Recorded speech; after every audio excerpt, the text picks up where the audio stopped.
e Cidadania. Senhor presidente, eu tenho uma divergência em tese do nosso indicado pela presidenta, o advogado Luiz Roberto Barroso. Ele foi o advogado que trabalhou a tese na defesa dos interesses do Estado do Rio de Janeiro sobre a regra de distribuição de royalties e participação especial de petróleo e gás, e trabalha uma tese de que é imutável, que não pode ter alteração, enfim, especialmente das áreas de concessão.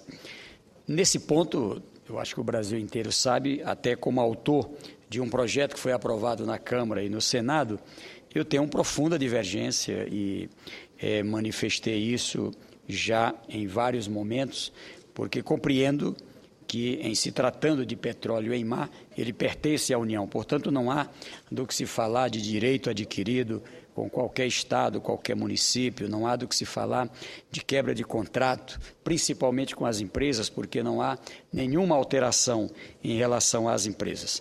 Dito isso, eu quero aqui reconhecer, como quem conhece o doutor Luiz Roberto Barroso, como um advogado preparado, competente, corajoso, que assume posições em causas complexas e, com certeza, eu acho que ganhará o Brasil com a presença de alguém como ele no Supremo. Nesse período, eu vi outros nomes que foram apresentados, destaco aqui do seu conterrâneo, doutor Lênio, também um advogado competente, preparado, corajoso, sempre presente nas causas brasileiras, mas quero dizer que aqui reconheço essas qualidades na escolha feita pela presidenta Dilma. Senhor presidente, eu trago aqui hoje um tema que tem a ver muito com a região Nordeste e com o meu estado. Nós estamos... Senador Wellington Dias, pois não, antes de com Vossa prazer. Excelência iniciar, como eu fiz o registro aqui de uma turma de estudantes do curso de Direito lá do Rio Grande do Sul, com muito orgulho também, registro a presença alunos do curso de Direito da Faculdade de Pitágoras, certo? Cidade de Ipatinga, Minas Gerais. Sejam bem-vindos, senador Wellington na tribuna, ex-governador do Piauí, senador Simon, que vai falar em seguida, ex-governador e o nosso decano aqui, o senador Simon, onde foi advogado por muitos e muitos anos das grandes causas do nosso povo e há muitos e muitos anos foi governador, foi deputado e é senador da República. E o senador Mozarildo aqui também conosco, que saiu da tribuna há poucos minutos atrás. Sejam todos bem-vindos. Então, saudando aqui também os alunos de Direito, de Minas Gerais, mineiros, da Faculdade de Pitágoras, não é isso? Me parece que um dos dirigentes é um ex-colega nosso da Câmara Federal, o Maris Guia, tá certo? Um grande amigo e por quem temos grande admiração, foi ministro de Relações Institucionais. Bem-vindos, portanto, assim como os demais presentes aqui. Senhor presidente, então eu estava dizendo que é um tema muito importante. Eu, ainda deputado federal, em 1999, apresentei um projeto que institui no Brasil o Programa Permanente de Convivência com o Semiárido. E isso foi aprovado, foi encabeçado e implantado no governo do presidente Lula, uma nova visão de lidar com o semiárido brasileiro. Veja que, anteriormente, nós tínhamos uma ideia de trabalhar contra a seca, como se fosse possível trabalhar contra a seca, contra a enchente, contra a neve, contra a chuva, enfim, compreendendo o semiárido como uma região, como outras regiões do mundo, áridas ou semiáridas, em que há irregularidade no tempo e no espaço nas chuvas, ou seja, no caso específico do Piauí, para compreender, normalmente para chover na região do semiárido entre os meses de dezembro, janeiro, fevereiro, março, abril e maio. Onde é que se dá irregularidade? Normalmente concentrado muitas chuvas em um só mês. Este ano foi o mês de março, e faltam às vezes 3, 4 meses daquilo que seria o inverno sem chover. Outras vezes chove muito numa região e noutra não. Então, no tempo e no espaço, exatamente por isso. Então, vejam, e de lá para cá, e a presidenta Dilma também tem assumido, muitas medidas foram tomadas. Por exemplo, um Proágua, um programa Água para Todos, que garante as condições de que possamos utilizar todos os mecanismos de armazenamento de água. Onde é possível, uma adutora, uma barragem, puxar água de um rio, integrar bacias, garantir as condições de uma simples cisterna, um cisternão, poder fazer a chamada barragem de uso múltiplo, ou seja, qualquer que seja a solução, ali ela ser adotada de acordo com as características de cada região. Assim como trabalhar uma cultura de convivência na própria educação, nisso ainda estamos falhando. Eu sinto que há necessidade de uma educação contextualizada para o semiárido, para que gerações possam ser formadas, preparadas para a convivência com cada microbacias do semiárido. Destaco aqui o trabalho de um técnico da Embrapa, o doutor Francisco Guedes, que coordenava na época, na minha equipe, esse trabalho. E a Lúcia Araújo, que implantou esse trabalho também no estado do Piauí. Senhor presidente, estou dizendo isso para dizer que, mais uma vez, entre os anos de 2011, 2012 principalmente, e agora também em 2013, nós vivenciamos uma forte seca, como a gente chama, uma forte irregularidade. Medidas foram tomadas. Uma delas é o reconhecimento de que os agricultores que vivem nessa região e que plantam mandioca, feijão, arroz, milho, que fazem criação de caprino, ovino, de gado, gado leiteiro, que trabalham com a apicultura, enfim, perderam suas produções. Mas perderam, inclusive, no caso de quem é criador, o seu rebanho, não é? Ou seja, os animais morreram, os animais tiveram que ser vendidos a preços muito baixos ali para poder arrecadar alguma coisa. Plantas como o caju, plantas vinculadas à fruticultura que também morreram. A abelha, ou as abelhas desertaram, foram para um local onde tem florada ou morreram. Então, há necessidade de a gente cuidar, e é isso que temos dialogado com o governo da presidenta Dilma, e destaco aqui o trabalho feito pela ministra Gleice, que coordena junto à sua equipe, também na relação com o Congresso, com a ministra Ideli Salvati, voltada para que os diferentes ministérios, autarquias e bancos, enfim, possam tratar deste tema. Pois bem, ao reconhecimento do governo de que vários municípios desta região, os produtores, mini pequenos produtores, perderam suas produções. Pois bem, dito isso, há necessidade de uma medida emergencial. E assim foi encaminhada para cá uma medida provisória, transformada em lei, uma em 2012, outra agora já em 2013, a Lei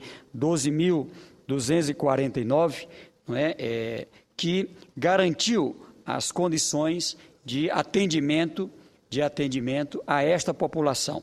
Pois bem, o que é que eu quero aqui dizer? O que nós estamos apresentando é a necessidade de uma correção nessa legislação. A necessidade de uma correção, e aqui são 4 caminhos complementares, ou seja, o que a presidenta fez. De um lado, financiamentos até R$35 mil, feito pelo Programa da Agricultura Familiar, terão um desconto de até 85%. De 35 mil a 100 mil reais, aliás, em uma carência, só começa a pagar em 2016. Os financiamentos de 35 a 100 mil reais têm um desconto que vai a até 75% e tem uma carência para começar a pagar em 2015. Os financiamentos para áreas fora do semiárido terão um desconto de até 65% e também a mesma carência última aqui citada. Eu digo isso para dizer que os financiamentos acima de R$100 mil ficam isentos do pagamento. 2013 e 2014 começam a pagar em 2015, nesse caso não tem o abate. Mas vejam só, primeiro ponto a ser corrigido. A ideia de alterar o artigo 70A da Lei 12.249, por quê? Porque neste artigo é dito que são beneficiários as famílias que tomaram financiamento do Programa da Agricultura Familiar, do PRONAF. Portanto, os pronafianos, como inclusive é citado no texto da lei. Ocorre que o PRONAF é um programa criado no governo do presidente Lula, em 2003. Ora, os financiamentos de 2003 para trás, 2002, 2001, 2000, 1999, 98, até 93, que é de onde temos problemas para dar solução, nestes casos, estes financiamentos vêm sendo rolados ao longo do tempo sem uma solução. E agora não são beneficiados. Qual é a crise que tem hoje na região Nordeste? É que, no momento em que esses agricultores não são contemplados com essa lei, são executados pelos bancos. São cerca de 90 mil famílias que são executadas pelo Banco do Nordeste, pelo Banco do Brasil, enfim, pelos agentes financeiros. Ora, o interesse da presidenta Dilma, e isso é claro no diálogo com ela, é de atender todos os agricultores que estão prejudicados em razão de eventos naturais, como é o caso da seca, da irregularidade da chuva. Qual é, então, a proposta que estamos apresentando? Além dos pronafianos, o atendimento a mini e pequenos produtores rurais. São pequenos proprietários rurais, produtores rurais, que precisam constar no texto da lei para ter este benefício. Então, junto com o senador Humberto Costa, senador Rogério Carvalho, cito aqui o senador José Pimentel, o senador Inácio Arruda, enfim, estamos tratando com um conjunto de parlamentares que lidam na Câmara e no Senado para garantir as condições do atendimento a estas populações. Portanto, a primeira mudança é uma alteração para ir além dos pronafianos. Todo e qualquer produtor rural, mini, pequeno, agricultor, que perdeu em razão de intempéries naturais, em razão de seca, nesse caso específico, terão que ser atendidos por esta lei, na forma da lei. Junto com isso, suspender as execuções pelo mesmo prazo dado para a adesão a essa nova modalidade. Ora, se o prazo até dezembro de 2013, então também a suspensão das execuções judiciais até 2013, porque senão, como diria o meu tio senhor, fica que nem a lei do papagaio, dá com o pé, mas toma com o bico, ou seja, de um lado dá a concessão, mas do outro lado não pode ter o acesso a esse benefício, porque o seu processo está na via judicial. Então, uma solução sobre isso, eu acredito, é muito importante. O outro caminho diz respeito às áreas a serem atendidas. Ora, tem a região do semiárido, mas esse ano a seca foi além do semiárido. Tem áreas de transição com o semiárido. Para dar um exemplo, o meu estado, ele tem aproximadamente 150, 160 municípios que estão dentro do semiárido, mas tem mais outros 40, 50 municípios que estão em áreas de transição com o semiárido. Ela nem é cerrado, nem a Mata Atlântica, enfim, ela é uma região de transição com o semiárido. E também ali se verificou uma queda nas chuvas, ou seja, região que chovia 800, 1.000, 1.200 milímetros, choveu 200 milímetros, choveu 300 milímetros e de forma tão irregular que também perderam a produção. Os técnicos foram a campo, do Emater, da Embrapa, do IBGE, e constatam que o decreto feito pelo município de urgência, de emergência, de calamidade, ele é justificado. Justificado por quê? Porque houve uma grande perda na produção de feijão, da mandioca, do milho, do caju, da produção de mel, enfim. Então, há necessidade de que haja uma proteção. Então, aqui o que estamos propondo? É que, além dos municípios do semiárido, os municípios com decreto de urgência e emergência.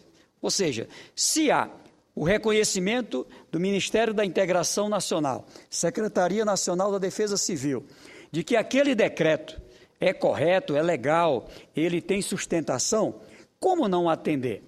Como não atender esses produtores? Então, não tem cabimento a regra apenas para os municípios do semiárido, ou seja, a regra tem que ser para os municípios do semiárido e para outros municípios que tenham decreto de urgência, de emergência, reconhecidos pelo Ministério da Integração Nacional.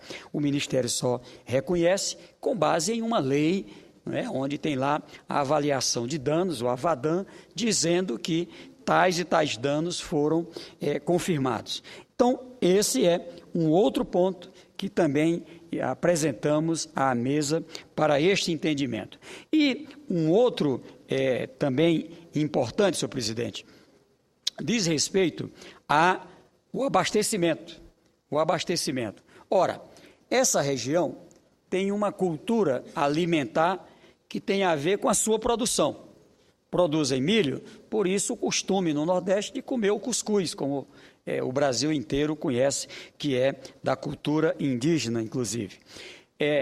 O feijão, o feijão, a farinha, acho que o Brasil inteiro sabe o quanto é importante a farinha na cultura, na cesta básica, na cesta alimentar do nordestino, e assim outros produtos. A tapioca, para dar um exemplo, tentar imaginar uma situação como essa, veja, o que aconteceu? Com a perda da produção, nós tivemos uma brusca elevação nos preços de produtos que são típicos, próprios da cesta, da base alimentar da nossa região. É assim que o preço do feijão, por exemplo, tem se situado na média em torno de R$11 o quilo. Tá certo? R$11 o quilo, 2 vezes o preço normal, tá certo? Então, isso é algo que altera, que inflaciona, que corrói o poder de compra dessa população. A farinha, antes vendida a R$2, R$3, no máximo R$4, agora alcançando R$11, R$9 o quilo, às vezes até R$12 em algumas regiões. A tapioca, tá certo? A tapioca, para fazer um beiju. Você consegue imaginar um bom nordestino passando um mês sem comer um beiju, tá certo? Então, isso é próprio da base alimentar da nossa região. E a tapioca chegando a 10, 12, 15 reais, chegando até a R$18 o prato, o quilo, enfim, de acordo com a medição ali colocada na região. O que eu quero, então, dizer sobre isso? Pega o exemplo positivo relacionado ao milho. A presidenta pensando no milho, não só para a alimentação humana, mas pensando o milho também para a alimentação animal. O governo criou uma rede com a Conab, com os governos estaduais, com os municípios, com o setor privado, fez inclusive uma operação com os nossos portos, com os nossos transportes ferroviários, para garantir o abastecimento do milho na região, vendendo a R$19,25 a saca de milho. Consequência disso, é um produto que teve grande perda, mas o preço está equilibrado. O preço do milho está equilibrado. O que nós estamos reivindicando?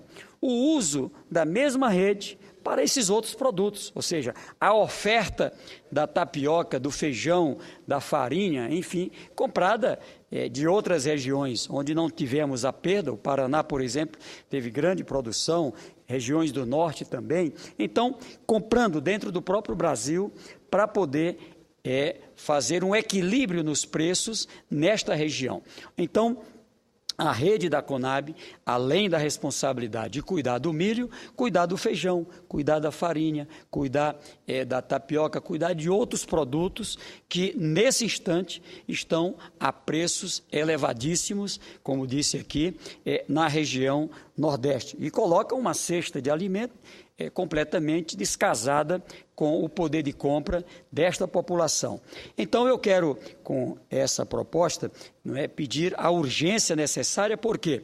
Porque vai só se agravar. Agora, estamos saindo do período que era para ser o inverno, que choveu irregularmente, embora reconheça, no meu estado, por exemplo, os meses de março, abril, tivemos uma quantidade de chuvas que pelo menos garante pastagem, armazenamento de água para os animais, e isso vai ser fundamental para enfrentar a etapa daqui para frente, porque agora é que começa o período da seca, como se chama, o período não chuvoso. Aliás, lá nós não temos as 4 estações, não é? Da primavera, do inverno, do verão, enfim, não, lá só temos o período chuvoso e o não chuvoso, e agora entramos no período não chuvoso. Por último, senhor presidente, e não menos importante, uma medida, senador Cristóvão, que muitas vezes eu fico assim olhando, meu Deus, será que é difícil compreender? É tão simples. Nessa região Nordeste, senador Cristóvão, nós temos mais de 1 milhão de pequenas propriedades, mais de 1 milhão de famílias rurais, dessas que estão sendo atendidas pela perda da safra, que moram comprovadamente num lugar que ou é à margem de um rio perene ou perenizado, ou de uma barragem, ou de um açude, ou de uma adutora, ou que tem, ao perfurar um poço, a condição de uma vazão acima de 5.000 litros por hora. Ora, o programa de irrigação já foi, no passado era muito caro, custava em torno de R$18.000 o kit para fazer 1 hectare irrigado. Hoje, com a disseminação e o domínio da tecnologia pelo Brasil, nós estamos, nesse instante, podendo comprar em grande escala, por algo em torno de R$ 3.500, um kit de irrigação com gotejamento. Ora, não tem nada mais óbvio. Choveu, a plantação se sustenta com água da chuva. Não choveu, com água da irrigação. De preferência, casado com um programa de incentivo na área de energia elétrica. Então, eu acredito que, se nós tivermos estas medidas adotadas, o que eu tenho defendido, vejam só, nós tivemos agora cerca de 15 bilhões de reais para cuidar do emergencial, cuidar da alimentação, cuidar do carro-pipa levando a água, cuidar daquilo que é emergencial. Se investirmos cerca de 3 bilhões e meio, nós vamos nunca mais ter problemas com essas famílias. Eu cheguei a visitar, e quero encerrar com esse exemplo, uma comunidade no município de Oeiras, a minha cidade natal, lá no Piauí, mais ou menos outubro do ano passado, no pico da seca, e ali eu via o contraste, pessoas no pico da seca, colhendo melancia, banana, melão, abóbora, com irrigação, com um pequeno kit de irrigação. Destaco aqui o trabalho do ex-deputado federal Bessá, tá certo? Que é um apaixonado por esta área. E veja só, ali, senador Cristóvão, ele, do outro lado ali da cerca, como se diz, um agricultor chorando porque perdeu, porque não choveu, não tem como pagar o banco. E o outro aqui tirando uma renda familiar líquida anual na casa de R$20.000, mais de R$1.500 por mês, apenas com um kit de irrigação. Então, não tem nada mais óbvio. Aliás, eu dizia isso e estava comigo acompanhando, o gerente do Banco do Nordeste, ele dizia, e bom também para o banco, aquele ali vai ser um problema lá para a gente ter que negociar o contrato dele. Esse outro aqui vai pagar em dia. Aliás, já pagou em dia. Então, é essa a realidade, são essas as propostas que nós estamos negociando. Qual é o lado positivo que eu quero dizer aqui? O governo já abraçou boa parte dessas propostas, está se trabalhando as condições de uma uma redação técnica negociada com a medida provisória 610, que tramita aqui, para que a gente possa dar a solução. O deputado federal do meu estado, Assis Carvalho, é o relator do Programa Nacional de Irrigação. Tratamos com o ministro Fernando Bezerra, que também defende a proposta, e esperamos ver adotadas essas medidas, para que a gente tenha solução definitiva para a convivência com o semiárido. Era isso, e quero aqui de público agradecer ao senador Cristóvão pela oportunidade que me deu dessa alternância. Muito obrigado.